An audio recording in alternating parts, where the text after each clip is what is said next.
Salut à tous, c'est Frédéric Delavier. Alors je vais faire une vidéo qui va être assez intéressante sur une des particularités propres à l'homme et qui lui a permis de progressivement dominer le monde. Alors bon, avec la bipédie, avec la particularité aussi de pouvoir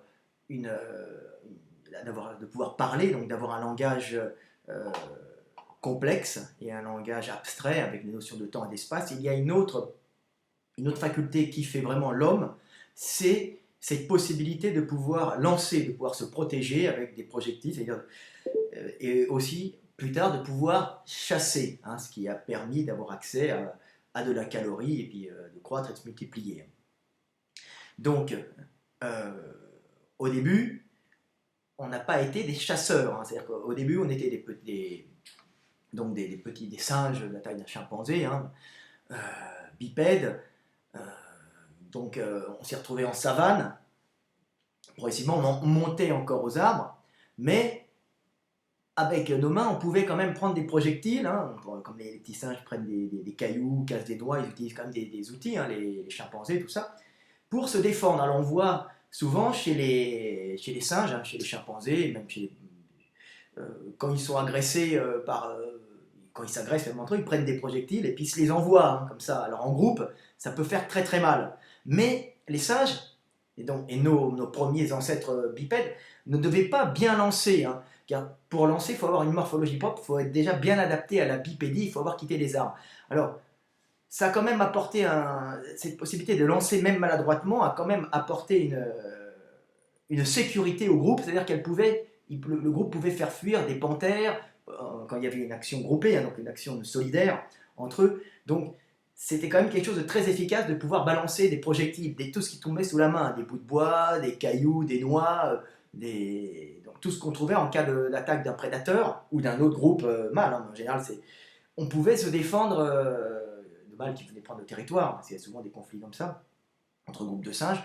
On pouvait se défendre avec des cailloux, des objets qu'on lançait, mais maladroitement. Alors pourquoi les singes ne peuvent pas bien lancer? Alors tout ça, c'est pour des questions morphologiques. Il faut savoir que les singes ont une morphologie, alors je note un peu tout, une morphologie pour se déplacer dans les arbres. Nous, on est nos premiers ancêtres, même les australopithèques, avec ces vitales, un truc comme ça, on leur a donné des noms, mais bon, c'est quand même très dur de pouvoir, comment dire, mettre des espèces, des sous-espèces. Souvent, ce sont les paléontologues qui décident que c'est une sous-espèce, alors que ça peut être très bien des variations morphologiques quand ils sont dans la même couche, au sein d'une même espèce, ou des dimorphismes sexuels, ou des individus plus ou moins âgés. C'est très très dur, on est dans le flou quand même.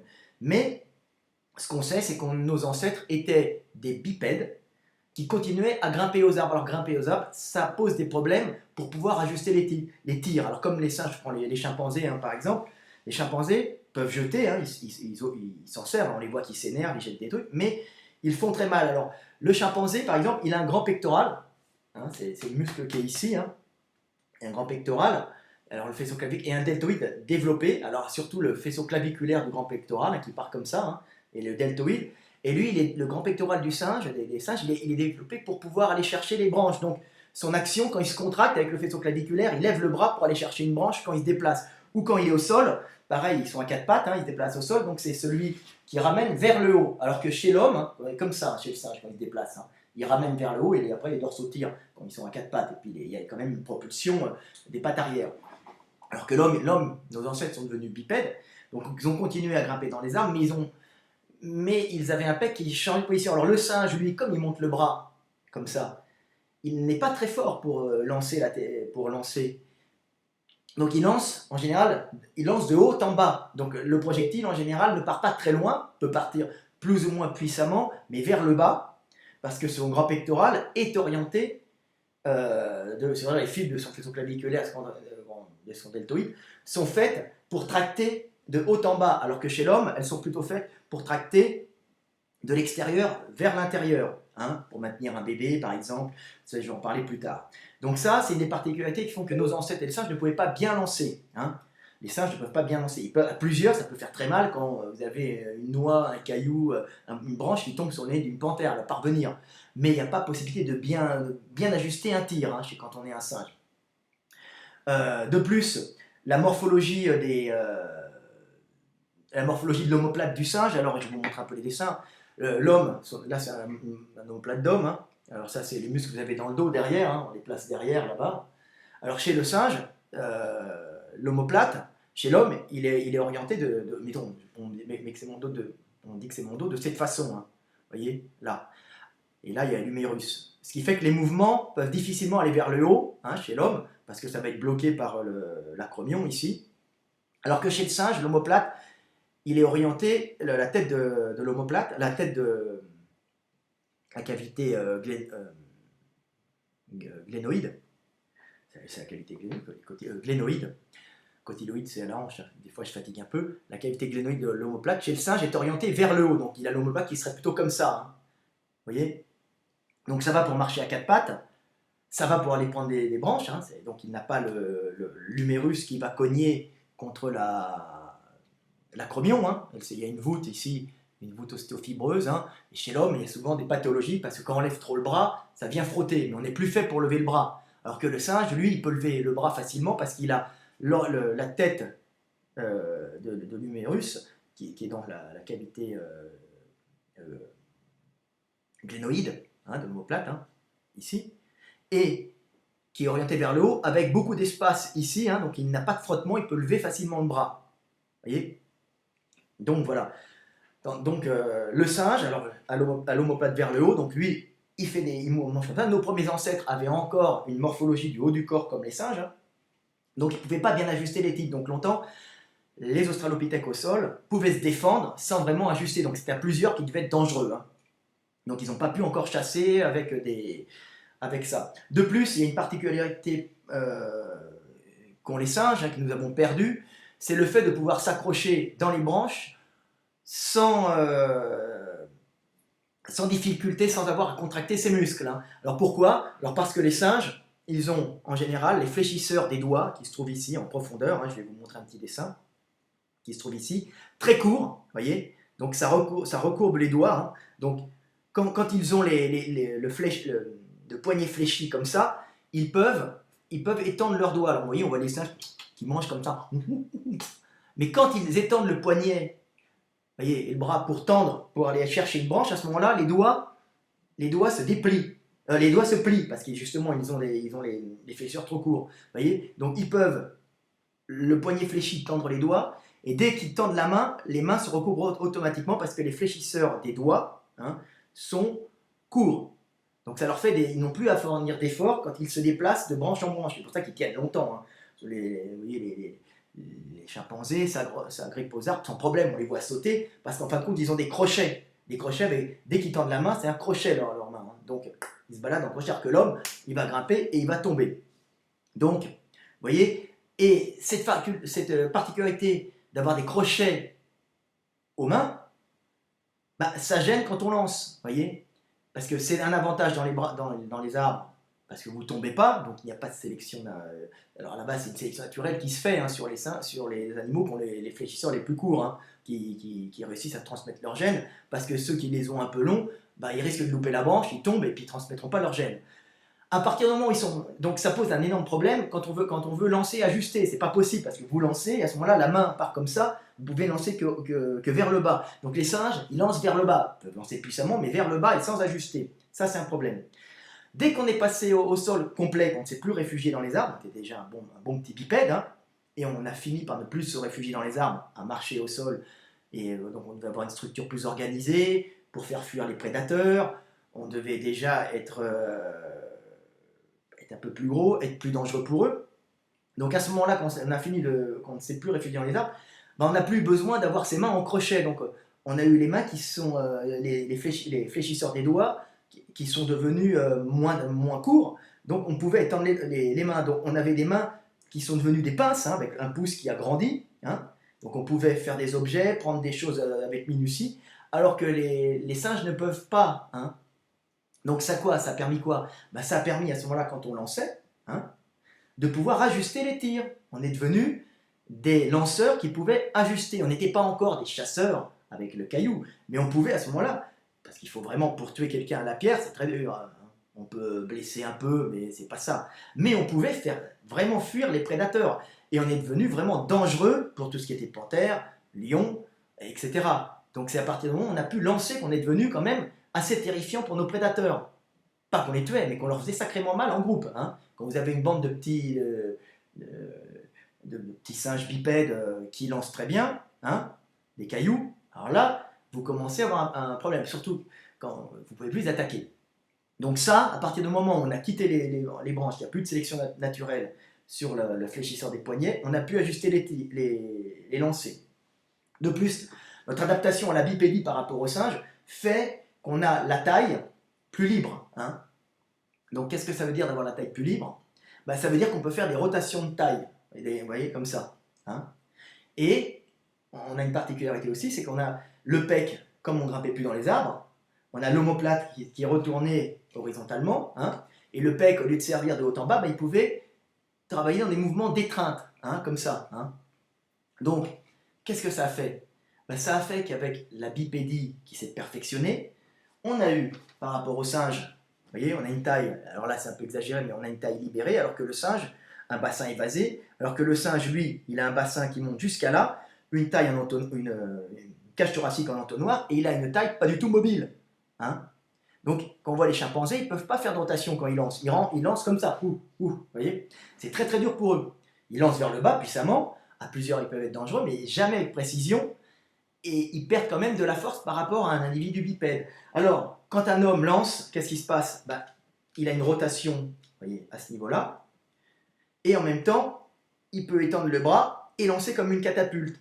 Alors, il y a une particularité dans ces lancers, c'est qu'on est devenu un très bon lanceur à partir du moment où on est devenu bipède, donc morphologie osseuse des bras qui a changé, morphologie des muscles du poignet qui se sont détendus, hein, possibilité d'avoir les doigts qui s'étendent, possibilité de rotation, hein, ce qui donne encore de la puissance, et en plus, on a un muscle pectoral et un muscle deltoïde qui sont transformés, mais réellement pour le lancer. Hein. C'est-à-dire que c'est vraiment une particularité, c'est que le muscle grand pectoral ne fait plus le mouvement de haut en bas, il est fait chez l'homme pour faire des mouvements d'étreinte, hein, donc de lancer.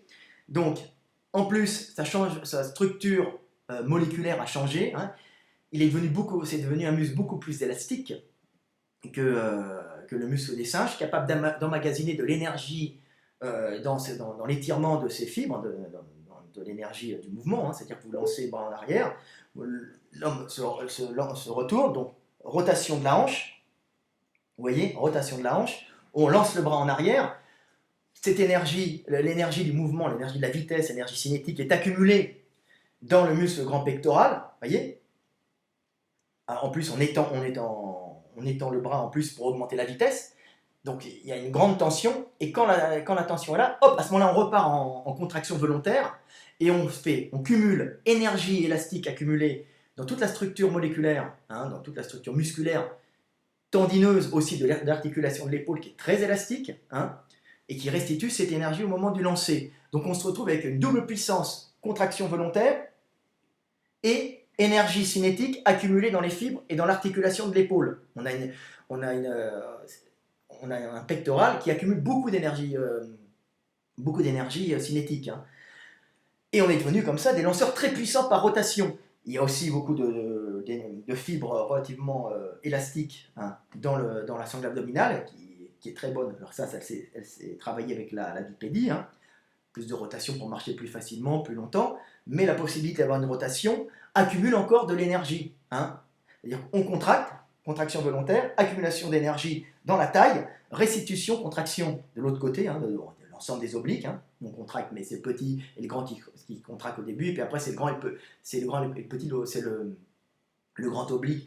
Si vous voulez, c'est quand il y a une rotation dans ce sens-là, vous avez le petit oblique qui se contracte un peu vers le haut, et quand vous repartez comme ça, c'est le grand oblique qui fait ce mouvement-là. Hein. Et quand vous repartez en arrière, c'est le petit. Mais à la fin, le petit oblique, il travaille comme vers le bas. Bon, c'est un peu technique sur les obliques, mais si vous voulez, vous avez la sangle abdominale qui permet de faire des rotations et d'accumuler de l'énergie cinétique dans ces fibres, et en même temps une contraction statique de restituer cette énergie cinétique plus contraction volontaire. Donc vous avez encore deux forces. Donc l'homme est devenu extrêmement puissant parce que par rapport à un singe, quand il lance, il lance avec la taille, il lance avec l'épaule et de l'énergie cinétique accumulée dans les muscles. Donc voilà, donc on est devenu des lanceurs extrêmement puissants et on pouvait à ce moment-là bien ajuster nos cibles. Et à ce moment-là, on envoyait des cailloux sur le nez des lions. Donc là, on était encore des proies, mais des proies très très très dures à attraper parce que très dangereuses, hein, en groupe. Donc ça, c'est particulier. Alors voilà, j'ai un peu expliqué le pec de l'homme, qui est vraiment un pec qui est fait pour le lancer, hein. C'est essentiellement le pec, hein. Alors que chez le singe, le pec, il est plutôt fait sur la partie claviculaire pour lever le bras et avec un gros deltoïde. L'homme a perdu son deltoïde, il n'a plus un très gros deltoïde puisqu'il n'a plus la fonction de faire des circonductions pour aller chercher les branches, mais il a essentiellement, le singe, alors l'homme a essentiellement un pec qui lui sert aussi, alors pour les femelles, hein, à tenir le petit quand elles se promènent, hein. Les femelles se promènent avec le petit sur les hanches comme le bassin s'était élargi et ça permet le pec de maintenir le petit ici, hein. Alors cette particularité, on la retrouve dans tous les sports de lancer, hein.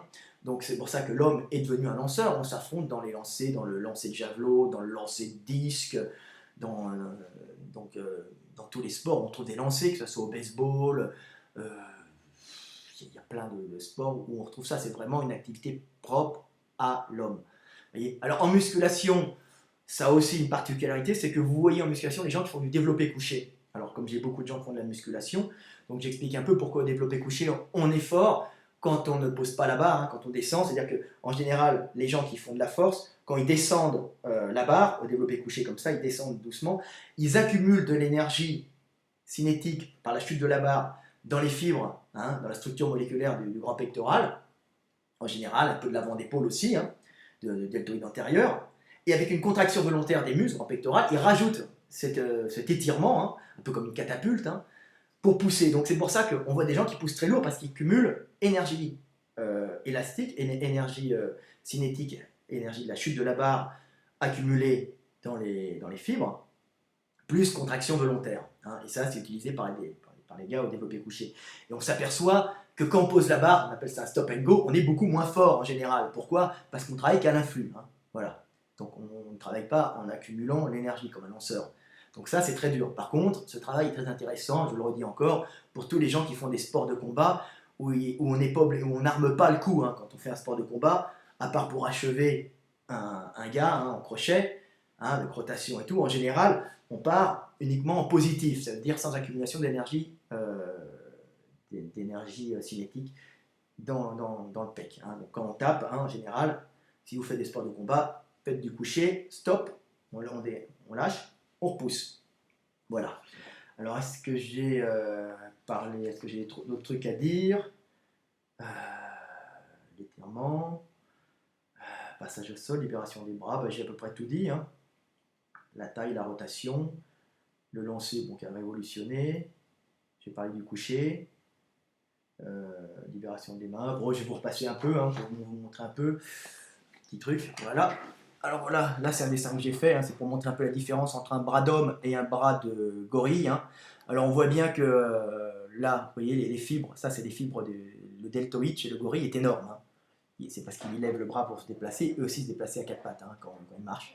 Et vous voyez les fibres du grand pectoral partent vraiment vers le bas, hein, et même celles du bas, hein, elles sont faites essentiellement pour lever, hein, pour lever le bras.